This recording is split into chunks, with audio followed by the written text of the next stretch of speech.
새벽에 다리에 쥐가 나서 깬 적 있으신가요? 갑자기 찾아오는 그 찢어질 듯한 통증에 놀라셨을 겁니다.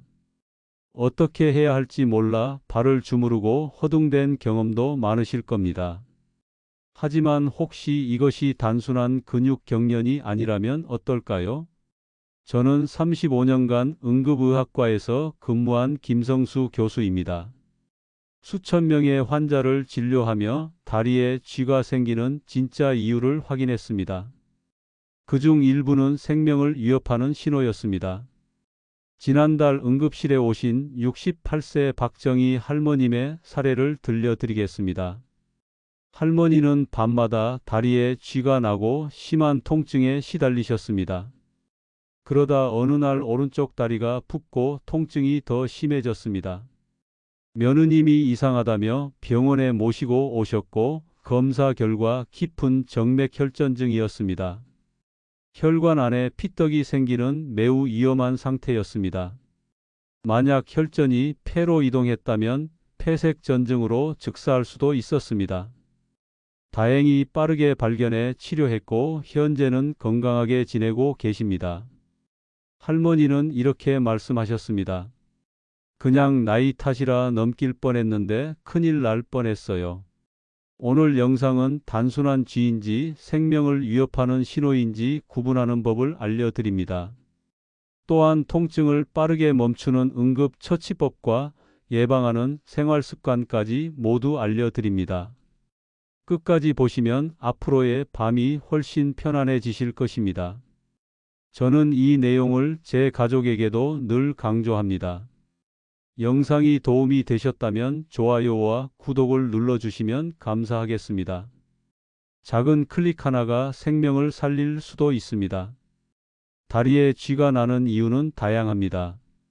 첫 번째는 근육의 과도한 사용입니다. 평소 운동을 거의 안 하시던 분이 갑자기 많은 걷기나 등산을 하면 근육에 피로가 쌓입니다. 피로 물질이 근육을 자극해 경련이 쉽게 생깁니다. 72세 정명순 어르신도 비슷한 경험을 하셨습니다. 손자와 함께 북한산을 오른 후 사흘 동안 다리에 쥐가 계속 났습니다. 근육이 갑작스러운 운동량을 감당하지 못한 것이었습니다. 두 번째는 수분과 전해질 부족입니다. 우리 몸은 나트륨, 칼륨, 마그네슘, 칼슘 같은 전해질 균형이 중요합니다. 여름철 땀을 많이 흘리거나 물을 충분히 마시지 않으면 전해질 불균형이 생깁니다. 특히 연세가 되면 갈증을 잘 느끼지 못해 물 섭취가 줄어듭니다. 65세 김용호 씨는 하루에 물 한두 잔만 마셨습니다. 어느 무더운 날 시장을 다녀온 후 밤마다 다리에 쥐가 났습니다. 병원에서 혈액 검사를 해보니 칼륨과 마그네슘 수치가 낮았습니다. 수분과 전해질을 보충하자 증상이 바로 사라졌습니다. 세 번째는 혈액순환 장애입니다. 당뇨병이나 고혈압, 말초혈관 질환이 있으면 다리로 가는 혈류가 원활하지 않습니다. 근육이 산소 부족 상태가 되면 쥐가 잘 납니다. 70세 이순자 할머니도 당뇨 합병증으로 다리에 쥐가 자주 났습니다. 혈관이 좁아져서 근육에 충분한 혈액이 가지 못한 것입니다. 혈당을 조절하고 혈관약을 복용한 뒤 증상이 줄었습니다. 네 번째는 약물의 부작용입니다. 이뇨제나 일부 고혈압 약, 콜레스테롤 약은 전해질 균형을 깨뜨릴 수 있습니다. 63세 장성호 씨는 고혈압 약을 바꾼 뒤 밤마다 다리에 쥐가 났습니다. 알고 보니 새로 복용한 이뇨제가 칼륨을 빠져나가게 한 것이었습니다. 마지막으로 잘못된 수면 자세가 있습니다. 무릎을 구부리고 발끝이 아래로 향하게 자면 종아리 근육이 수축된 상태가 됩니다. 75세 김철수 어르신은 두꺼운 이불을 덮고 주무셨습니다. 매일 새벽 다리에 쥐가 났는데 이불을 가볍게 바꾸자 증상이 사라졌습니다. 이처럼 단순한 원인들이 많지만 때로는 심각한 질환의 신호일 수 있습니다. 지금부터는 반드시 놓치지 말아야 할 위험 신호를 알려드리겠습니다.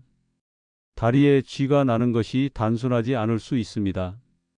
특히 다음과 같은 경우는 반드시 주의하셔야 합니다. 첫 번째는 한쪽 다리에만 지속적으로 쥐가 나고 부기가 생기는 경우입니다. 이는 깊은 정맥 혈전증일 가능성이 있습니다. 혈관 안에 혈전이 생겨 혈류를 막는 상태입니다. 혈전이 떨어져 폐로 이동하면 폐색전증으로 생명을 위협할 수 있습니다. 50대 이철민 씨가 이런 증상을 겪었습니다. 왼쪽 다리에 쥐가 자주 나고 부기가 있었지만 바쁘다는 이유로 병원에 가지 않았습니다. 어느 날 갑자기 숨이 차서 응급실로 실려갔는데 폐색전증이었습니다. 다행히 빠른 수술로 생명을 건졌지만 조금만 늦었어도 위험할 뻔했습니다. 두 번째는 쥐가 풀린 후에도 통증이 몇 시간 이상 지속되는 경우입니다. 보통 격려는 10분에서 20분이면 완화됩니다. 하루 이틀이 지나도 통증이 계속된다면 근육이나 신경 손상일 수 있습니다. 67세 송미영 할머니도 이틀 동안 통증이 지속돼 병원에 오셨습니다. 근육 안쪽에 작은 출혈이 있었고 치료가 필요했습니다. 세 번째는 다리가 창백해지거나 차가워지고 감각이 둔해지는 경우입니다. 급성 동맥 폐색일 가능성이 있습니다. 혈류가 갑자기 차단되면 몇 시간 안에 조직이 괴사할 수 있습니다. 72세 방영수 씨는 다리에 쥐가 나면서 차갑게 식고 창백해졌습니다. 응급실로 바로 가서 혈관 수술을 받지 않았다면 다리를 잃을 뻔했습니다. 네 번째는 쥐와 함께 숨이 차거나 가슴 통증이 동반되는 경우입니다. 혈전이 폐로 이동했을 가능성이 큽니다. 이 경우 119를 불러 즉시 응급실로 가야 합니다. 55세 정수연 씨는 출장 후 다리에 쥐가 자주 났는데 갑자기 숨이 차며 가슴 통증이 왔습니다. 응급실에서 폐색전증 진단을 받고 중환자실에서 치료를 받았습니다. 마지막으로 다리에 힘이 빠지거나 마비가 오는 경우입니다. 척추 신경이 눌렸거나 신경 손상이 있을 수 있습니다. 70세 김대한 어르신은 쥐가 자주 나더니 계단을 오르내리기 어려워졌습니다. 척추관 협착증으로 신경이 눌린 것이었습니다. 이런 위험 신호는 절대 무시하지 말고 바로 병원을 방문하셔야 합니다. 다음은 쥐가 났을 때 즉시 할 수 있는 응급처치법을 알려드리겠습니다. 다리에 쥐가 났을 때는 당황하지 않고 바로 응급처치를 시작해야 합니다. 첫 번째는 위집술 중앙 꼬집기입니다. 엄지와 검지로 위집술 중앙을 강하게 꼬집어 주세요. 5에서 10초씩 3번 이상 반복합니다. 입술 자극이 신경 반사를 일으켜 근육 경련 신호를 차단합니다. 70세 김영자 할머니는 이 방법으로 큰 효과를 보셨습니다. 밤중에 양쪽 다리에 동시에 쥐가 났지만 꼬집기를 반복해 통증을 이겨냈습니다. 처음엔 믿기 어려웠지만 효과가 있다는 것을 직접 확인하셨습니다. 두 번째는 발끝을 천천히 몸쪽으로 당기기입니다. 다리를 쭉 펴고 발끝을 천천히 몸쪽으로 당깁니다.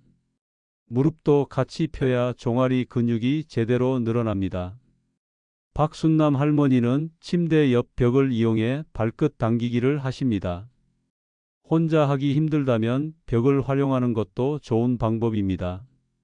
세 번째는 종아리 마사지입니다. 통증이 조금 가라앉으면 종아리와 발바닥을 아래에서 위로 마사지합니다. 손으로 원을 그리듯 천천히 돌리며 근육을 이완시킵니다. 아킬레스건 부위도 함께 마사지해 주세요. 네 번째는 혈자리 지압입니다. 종아리 뒤쪽 볼록한 부분에서 손가락 두 마디 아래 승산혈을 지압합니다. 3초 누르고 1초 쉬는 것을 5번 반복합니다. 조성민 어르신은 이 방법을 꾸준히 사용해 쥐를 빨리 완화하십니다. 5번째는 온찜질입니다. 따뜻한 수건이나 찜질팩을 통증 부위에 10에서 15분간 올려둡니다. 혈액순환이 개선되고 근육 긴장이 풀립니다. 6번째는 다리 X자 꼬기 방법입니다. 앉은 자세에서 발목을 교차시켜 X자 모양으로 만듭니다. 30초 정도 유지하면 혈류가 개선되고 경련이 풀립니다. 71세 김정순 할머니는 이 방법으로 쉽게 통증을 줄이십니다. 이 응급처치법을 기억하면 밤중에 쥐가 나도 빠르게 대응할 수 있습니다. 다음은 예방습관과 생활관리 방법을 알려드리겠습니다. 다리에 쥐가 자주 나는 분들은 예방이 가장 중요합니다. 첫째, 올바른 수면 자세를 유지해야 합니다. 무릎을 펴고 발끝이 아래로 꺾이지 않게 하세요. 발 밑에 작은 쿠션이나 수건을 받쳐주면 도움이 됩니다. 옆으로 누우시는 분들은 다리 사이에 베개를 끼우는 것도 좋습니다. 이렇게 하면 근육과 관절이 편안해집니다. 둘째, 취침 전 간단한 스트레칭을 권해드립니다. 벽에 손을 대고 한쪽 다리를 뒤로 쭉 뻗어 종아리를 늘려주세요. 의자에 앉아 발끝을 천천히 몸쪽으로 당기는 동작도 효과적입니다. 스트레칭은 너무 무리하지 않고 부드럽게 해야 합니다. 박태준 어르신은 꾸준한 스트레칭으로 다리 통증이 크게 줄었습니다. 셋째, 충분한 수분 섭취가 필수입니다. 하루 1.5에서 2리터의 물을 나눠서 마시는 습관을 들이세요. 야간에 화장실 가는 것을 줄이려면 저녁 시간부터는 조금씩 줄이시는 것이 좋습니다. 바나나, 시금치, 감자 같은 전해질이 풍부한 음식도 도움이 됩니다. 최순자 할머니는 수분 섭취를 늘려 쥐 발생 빈도가 현저히 줄었습니다. 넷째, 규칙적인 활동을 권장합니다. 1시간마다 일어나서 발목 돌리기나 발가락 펌프 운동을 하세요. 김명수 씨는 타이머를 맞춰 집안을 걷는 습관으로 건강을 유지하고 계십니다. 다섯째, 복용 중인 약물을 점검해야 합니다. 특히 고혈압약, 이뇨제, 콜레스테롤 약이 쥐를 유발할 수 있으니 담당 의사와 상담하세요. 임의로 약을 끊거나 바꾸는 것은 매우 위험합니다. 여섯째, 잠자리 환경을 따뜻하게 유지하세요. 겨울철에는 전기장판이나 따뜻한 양말 착용이 도움이 됩니다. 양말은 혈액순환을 방해하지 않는 느슨한 것을 선택하세요. 일곱째, 취침 전 따뜻한 족욕이나 샤워도 혈액순환 개선에 효과적입니다. 목욕 물 온도는 40도 정도가 적당하며 발목까지 담그는 것이 좋습니다. 여덟째, 금연과 절주를 생활화하세요. 니코틴은 혈관을 수축시켜 혈류를 방해합니다. 흡연과 음주는 쥐를 악화시키는 원인이 됩니다. 이러한 생활 습관을 꾸준히 실천하면 쥐 발생을 줄이고 삶의 질을 높일 수 있습니다. 다리에 쥐가 단순한 근육통이 아닐 때가 있습니다. 특히 한쪽 다리에만 쥐가 자주 나고 부기가 동반된다면 위험합니다. 이는 깊은 정맥 혈전증일 수 있어 즉시 병원을 가야 합니다. 혈전이 떨어져 폐로 가면 생명이 위태로울 수 있기 때문입니다. 또 쥐가 나고 나서도 통증과 뻣뻣함이 며칠간 지속된다면 주의하세요. 근육염이나 신경 손상, 혈관 문제일 가능성이 큽니다. 또 다리가 창백하거나 차갑고 감각이 둔해진다면 급성 동맥 폐색일 수 있습니다. 혈액 공급이 차단되어 응급치료가 필요합니다. 숨이 차거나 가슴이 답답해지는 증상이 동반되면 폐색 전증을 의심해야 합니다. 이럴 때는 즉시 119에 연락해야 합니다. 다리에 힘이 빠지거나 마비감이 느껴진다면 척추 신경 문제일 수 있습니다. 이런 증상이 나타나면 정밀 검사가 꼭 필요합니다. 이와 같은 위험 신호를 무시하지 마시고 즉시 병원을 방문하세요. 특히 당뇨병, 고혈압 환자나 오래 앉아 일하는 분들은 더욱 조심해야 합니다. 다리 쥐가 났을 때 바로 할 수 있는 간단한 처치법들이 있습니다. 첫 번째는 위입술 꼬집기입니다. 손가락으로 위집술 중앙 부위를 3번 이상 강하게 꼬집어 주세요. 미국 응급의학 전문의들이 발견한 방법으로 많은 환자에게 효과적입니다. 이 자극이 신경 반사를 통해 통증 신호를 차단합니다. 두 번째는 발끝을 천천히 몸쪽으로 당기는 동작입니다. 발을 뻗고 무릎도 곧게 편 상태에서 천천히 당겨야 합니다. 급하게 당기면 근육이 더 놀랄 수 있으니 주의하세요. 혼자 힘들면 벽에 발을 대고 몸을 기울여도 좋습니다. 세 번째는 종아리와 발바닥 부드럽게 마사지입니다. 아킬레스건 부위도 같이 마사지하면 근육 이완에 효과적입니다. 네 번째는 혈자리 지압법입니다. 종아리 뒤쪽 승산혈을 엄지로 강하게 눌러 3초 유지 후 떼기를 반복하세요. 처음에는 위치 찾기 어려울 수 있으니 천천히 찾아보세요. 다섯 번째는 온찜질입니다. 따뜻한 수건이나 찜질팩을 10에서 15분 정도 통증 부위에 올려 혈액순환을 돕습니다. 당뇨병 환자는 감각 둔화로 화상 위험이 있으니 온도 확인 꼭 하셔야 합니다. 마지막은 다리 X자 꼬기 방법입니다. 무릎을 바닥에 붙이고 발목과 발을 X자로 교차시켜 30초 유지하면 혈액순환이 좋아집니다. 이 방법은 앉아서 쉽게 할 수 있어 누구나 활용하기 좋습니다. 이 중 가장 중요한 것은 위집술 꼬집기이며 언제 어디서든 할 수 있습니다. 그 외의 방법은 상황에 맞게 차례로 시도해 보시길 권합니다. 다리에 쥐가 자주 나는 것을 막으려면 생활 습관부터 점검해야 합니다. 첫 번째는 올바른 수면 자세입니다. 무릎을 펴고 발끝이 아래로 꺾이지 않도록 하세요.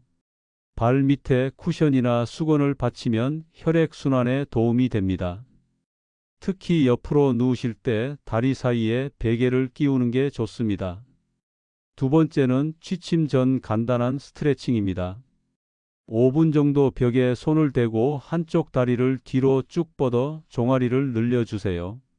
또는 의자에 앉아 발끝을 천천히 몸쪽으로 당기는 동작도 효과적입니다. 무리하지 말고 살짝 당기는 느낌만 주시면 충분합니다. 세 번째는 충분한 수분 섭취입니다. 하루 1.5에서 2리터를 조금씩 자주 마시는 것이 중요합니다. 야간 화장실 때문에 밤에는 수분을 줄이되 평소엔 충분히 마셔야 합니다.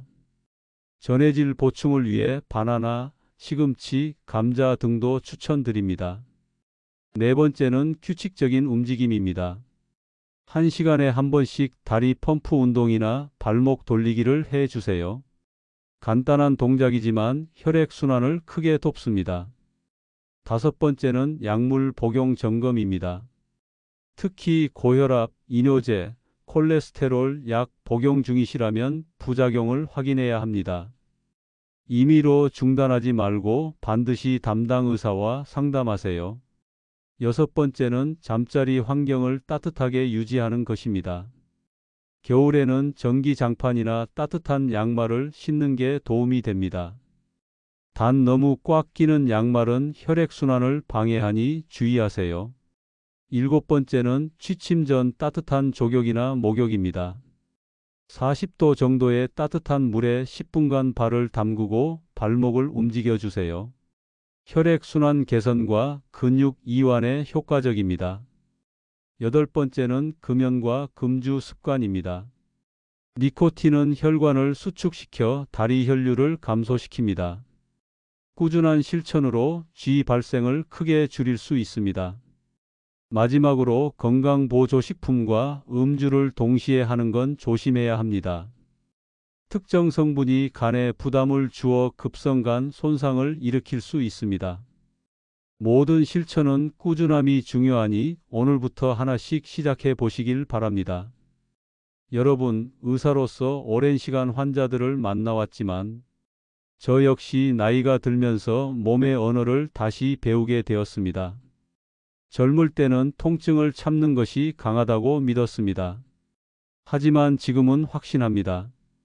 아플 때 바로 알아채고 돌보는 것, 그게 진짜 강한 삶입니다. 저는 더 이상 건강을 관리하지 않습니다. 이제는 건강과 대화합니다. 하루의 끝에서 내 몸에게 이렇게 물어봅니다. 오늘 넌 무사했니? 그 작은 물음이 건강을 지키는 가장 큰 시작이었습니다. 오늘 영상을 끝까지 함께 해주셔서 정말 고맙습니다. 이 영상이 그저 정보 하나가 아니라 여러분 삶의 작은 전환점이 되길 진심으로 바랍니다. 혹시 지금도 밤마다 다리에 쥐가 나서 고통스러우신가요? 혹은 나이 탓이라며 그냥 참고 계신가요? 오늘 들으신 내용을 가족과도 꼭 나눠주세요. 당신의 건강은 혼자만의 문제가 아닙니다. 저는 앞으로 자주 이 채널에서 병원에서는 미처 다 못 전한 이야기들을 따뜻하고 진심 어린 시선으로 전해드릴 겁니다. 영상이 좋았다면 좋아요, 그리고 구독 눌러주시고 궁금한 점이나 경험담은 댓글로 남겨주세요. 그 소통 하나하나가 더 나은 영상을 만드는 힘이 됩니다. 오늘 밤 더 편안히 주무실 수 있기를 바랍니다. 저는 다음 영상에서 뵙겠습니다. 감사합니다.